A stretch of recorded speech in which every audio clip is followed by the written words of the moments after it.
काय पहिली प्रतिक्रिया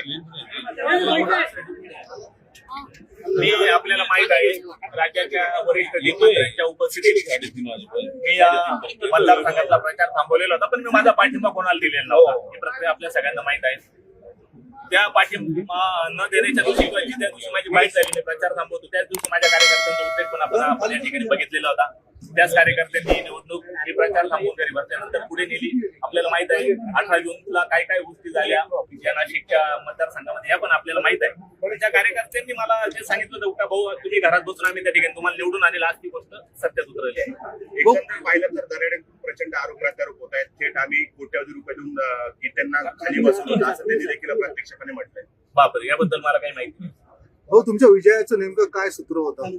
नाही, मतदारांचा विश्वास, मतदारांची असलेली त्या उमेदवाराबद्दलची नाराजी आणि माझे प्रामाणिक अहोरात्र झटणारे कार्यकर्ते हा माझ्या विजयाचा माझा. 3 मंत्री प्रयत्न करत होते. वाटला काय तुम्हाला मतदारांनी का साथ दिली? हा इतका मोठा मतदारसंघ आहे, 15 तालुके, 18 नगर परिषदा, नगरपालिका, महानगरपालिका. मागच्या 8 वर्षाच्या कालावधीत नरेंद्र दराडे साहेब या ठिकाणी कुठल्याही मतदारांना भेटले नाही, त्यांना कुठल्याही प्रकारचा विकास निधी दिला नाही. त्यांनी मला फोन करून सांगितलं होतं त्यांच्या बंधूंनी का व्यक्तिगत तुम्ही बोलू नका, पण मी त्यावेळेस एकच सांगितलं होतं की त्यांनी फक्त व्यक्तिगत त्यांच्या एज्युकेशन संस्थेचा विकास हे धोरण आमदारकीच्या माध्यमातून ठेवलं, म्हणून त्यांना आजचा अपराध पाहायला मिळाला. जर दराडे म्हणताय की विश्वासघात झाला, नेत्यांनी कोणी केला त्यांनी त्यांना विचारलं.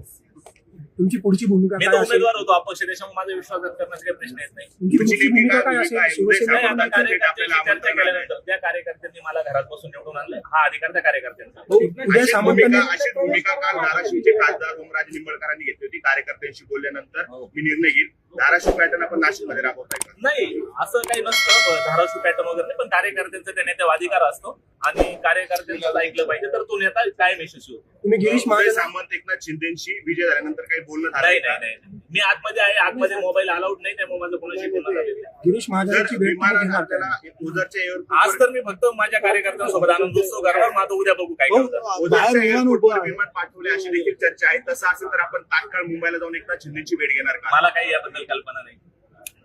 पण तुमचे समर्थक सांगता की विमान आलेलं आणि तुम्ही भेट घेणार. मला माहित नाही, या चर्चा बाहेर वाउटआउट पण असू शकतो, तुम्ही खात्री करा. एकनाथ शिंदेची भेट घेणार का? सर, निरोप आला तर भेट घेणार का?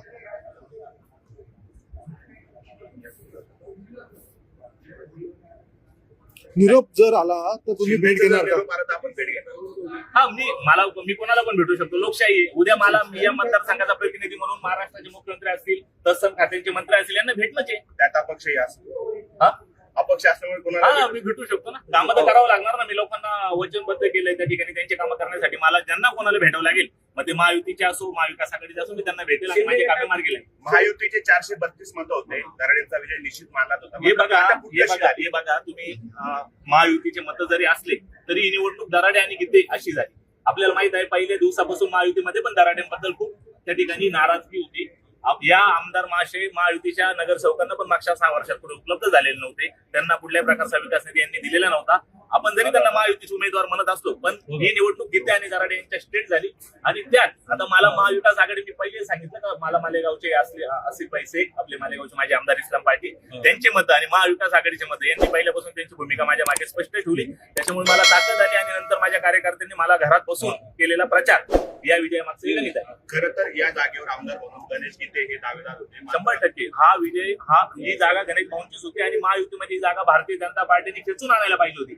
पण त्या ठिकाणी असं काही झालं नाही. आपल्याला माहित आहे 31 मेला ही जागा वाटपात शिवसेनेला गेली आणि त्यानंतर कार्यकर्त्यांनी माझ्यावर जो प्रचंड प्रेशर आणला की आपल्याला त्या ठिकाणी निवडणूक लढवायची आहे, मग ते 2 अपक्ष फॉर्म त्या ठिकाणी सादर केला. दराडेंकडून काही अपशब्द वापरले गेले असं देखील. हे बघा, आता निवडणूक पार पडलेली आहे, त्यांनी माझा बाप काढला होता, आपल्याला पण माहित आहे. तू म्हातारा झाला का, तुला अजून निवडणुका लढवायला कालावधी आहे, असं पण ते त्यांचे बंधू बोललेले होते. पण आता माझा त्यांच्याबद्दलचा जो यवदावा होता तो संपलेला आहे. मला लोकांनी त्या ठिकाणी मतदारांनी विश्वास टाकलाय. मी त्या विश्वासाचं स्वागत करेल आणि भविष्यात त्यांच्या कामासाठी अहोरात्र झटेल एवढं सांगतो.